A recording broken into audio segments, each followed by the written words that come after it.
बिस्मिल्लाहिर्रहमानिर्रहीम, अस्सलाम वालेकुम। इमरान खान की तहलका खेजियों ने इदारों पर कई सवालात उठाए हैं। पंजाब असम्बली के अंदर अदम एतमाद, एतमाद का वोट और तहलील का मामला पूरी तरह से लटक चुका है। कम अज़ कम 1 जनवरी तक तो ये चीज़ें हल होने वाली नहीं हैं।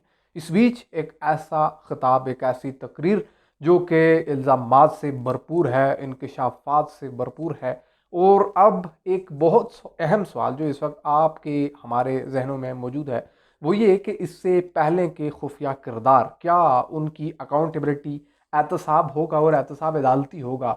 यानी वो लोग जिनको इमरान खान ये कह रहे हैं कि वो उनकी हुकूमत गिराने में इन्वॉल्व रहे और इस वक्त भी किसी न किसी सूरत में हालिया ये जो लीक्स सामने आ रही हैं, ये जो फहश ऑडियो सामने आ रही हैं, किसी न किसी लेवल पर इसमें कुछ लोगों का किरदार है।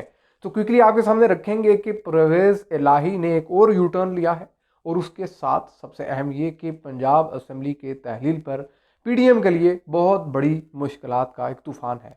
असम्बली के अंदर यहाँ इस्लामाबाद में हम मौजूद थे, वहाँ क्या देखा वो भी आपके सामने रखते हैं।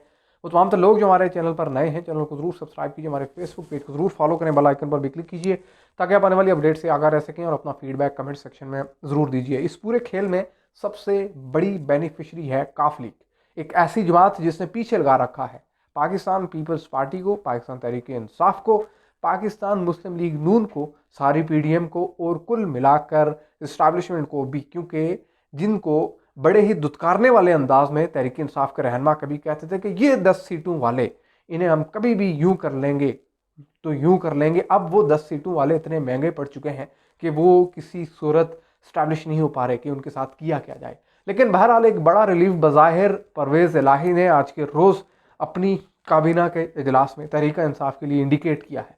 अब वो क्या है, एक स्टेटमेंट इन्होंने दिया कि इमरान खान ही हमारे लीडर हैं, इमरान खान जो फैसला करेंगे कबूल होगा, उनकी आवाज़ पर लब्बैक कहेंगे। ये परवेज़ इलाही के अल्फाज हैं। और ये अल्फाज क्यों हैं? ये कह रहे हैं जी कि पंजाब हुकूमत आवाम की खिदमत का फरीज़ा अंजाम दे रही है, हम एक हैं, एक रहेंगे, इमरान खान हमारे लीडर हैं, पीटीआई और काफ लीग का इत्तेहाद मजबूत है और इसमें जो दराड़ें डालने की कोशिश हो रही है वो पहले की तरह भी नाकाम होगी और हमारा इत्तेहाद आवाम की खिदमत है, पंजाब की आवाम किसी साजिश को कामयाब नहीं होने देंगे। अब इस स्टेटमेंट की ज़रूरत क्यों पड़ी? गुज़श्ता 2 से 3 दिनों में जो भी ड्रामाई सूरत हाल बनी वो आपके सामने है।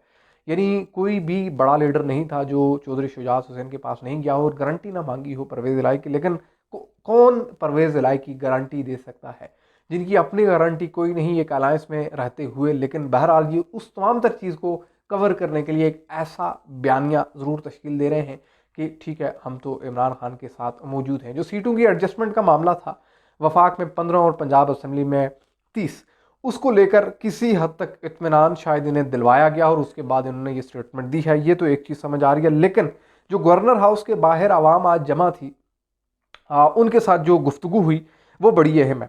उसमें इमरान खान ने कहा जी कि 8 माह पहले बड़ा जुल्म हुआ, हमारी हुकूमत गिराई गई और जिस शख्स ने ये हुकूमत गिराई वो बड़ा जालिम था, मुल्क दलदल में फंस चुका है। अब उस शख्स का नाम साबिक सिपाही सालार जनरल रिटायर्ड बाजवा है, जिनका इमरान खान बार बार नाम लेते हैं। और अब वो वक्त दूर नहीं जब ये बाकायदा तौर पर उनकी अकाउंटेबिलिटी की भी डिमांड करेंगे। लेकिन फ़िलहाल ये जिन तदादात के अंदर हैं, ये उससे निकलने से ही अगर बआसानी निकल पाएँ तो फिर ये बात ज़रूर हो सकती है, मुमकिन है।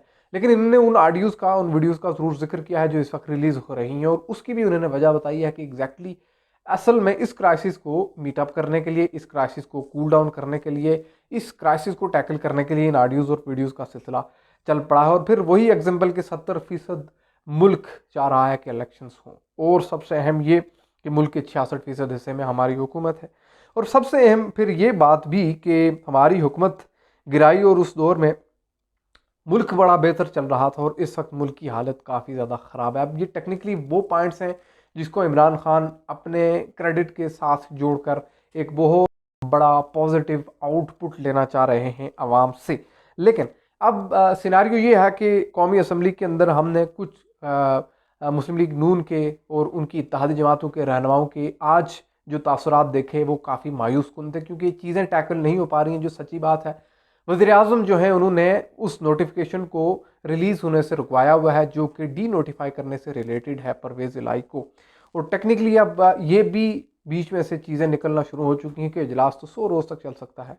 इजलास तो उस वक्त तक चल सकता है जब तक इस इजलास के एजेंडे की एक एक चीज़ एड्रेस नहीं होती। यानी पंजाब असम्बली का मौजूदा इजलास जो है वो जब तक उसमें एजेंडे में जितनी चीज़ें थी, सारा इजलास काफ़ी लंबा चलता है, उसमें हर एक चीज़ एड्रेस होती है, बहस होती है, बिल पास होने होते हैं और मुख्तलिफ चीज़ें होती हैं। अब वो जब तक नहीं होती उसको अब टेक्निकली पंजाब की जो अरकान पंजाब असम्बली है वो उसको खींच सकते हैं लंबा और 100 रोज़ तक उसको ले जा सकते हैं। और ये एक ऐसा पॉइंट हो सकता है जो कि मामला 10 अप्रैल तक जा सकता है। लेकिन खैर बहरहाल 1 जनवरी इंपॉर्टेंट अब बताया जा रहा है, 23 दिसंबर को अब कुछ नहीं होने वाला। 21 दिसंबर भी गुजर गया, एतमाद का वोट नहीं लिया परवेज़ इलाही ने, और अब सिलसिला है उन मुलाकातों का और जोड़ तोड़ का जो कि कुछ मुंजमद रहने के बाद अब एक बार फिर हमें कुछ सरगर्मियाँ नज़र आ रही हैं। मिसाल के तौर पर राना सनाउल्लाह जो हैं वो बिल्कुल जो है वो पड़ाव डाले हुए हैं गवर्नर हाउस के अंदर लाहौर में, और कानूनी मशावरत, आइनी मशावरत बहुत तवालत इख्तियार कर चुकी है। समझ नहीं आ रही कि कौन सा स्टेप लिया जाए,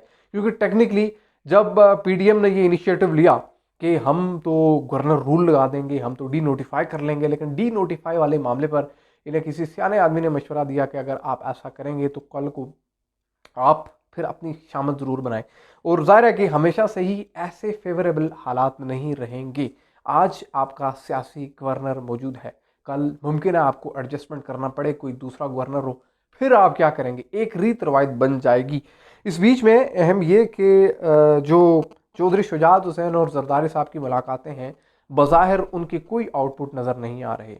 नून लीग अपने वज़ीर आला के उम्मीदवार यानी हमजा शहबाज के लिए एक बार फिर उम्मीद है, तो दूसरी जानिब पीपल्स पार्टी का उम्मीदवार अली हैदर गिलानी भी अपनी जगह बरकरार है। लेकिन इस अपने अपने के चक्कर में अब मामला ये है कि इनसे ये मामला नहीं हैंडल हो पा रहा, और जो एक लटकती हुई तलवार है पंजाब की, वो स्टिल वो एक टाइम टिकिंग बम की तरह आप कह सकते हैं कि वो टिक टिक कर रही है। और ये मामला किसी सूरत अभी तक इनके कम अज़ कम पीडीएम के और वफाक में बैठी हुई इस 13 जमातों की इत्तेहादी हुकूमत इनके कंट्रोल में नहीं आ रही। अब सिचुएशन ये है कि इमरान खान जो है वो बार बार ताबड़तोड़ हमले कर रहे हैं, कभी वीडियो लिंक के ज़रिए से, कभी स्टेटमेंट्स आ रही हैं, और फिर उसमें अब परवेज़ इलाही की ये स्टेटमेंट वो एक इंडिकेशन दे रही है, और इंडिकेशन ये है कि पिछली जो भी कार्रवाई हुई उस पर मटी पा दो। वो वजह ये है कि 10 लोगों में से 6 लोगों का ये शुबा था कि शायद वो टूट जाएं या उनकी वफादारियां बदल जाएं, या कम से कम छंगा मांगा हो जाए या महफूज मकामात पर मुंतकिल, या ये कहानी जो जैसे गुज़श्ता रोज़ हुआ कि इमरान खान से उनकी ख़वातीन अरकान मिली पंजाब असम्बली की,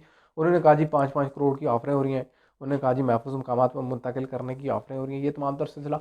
तो ये चीज़ें तो अपनी जगह साइड बाय साइड हैं ही, लेकिन कम से कम काफ लीग जो है एक बार फिर एक बहुत बड़ा कल्टा मारकर पीडीएम को सरप्राइज़ दे चुकी है, और इसमें मुश्किलात अगर हैं तो वो इस पीडीएम हुकूमत के लिए इस पर नज़र रखेंगे और आपको आगाह करेंगे कि ये मामला कानूनी पेचीदगियों में उलझा हुआ है, और इस पर कानूनी माहिरीन आखिरकार पीडीएम को क्या मशवरा देंगे। चैनल को जरूर सब्सक्राइब कीजिए। अगली वीडियो में होगी मुलाकात। अल्लाह हाफ़िज़।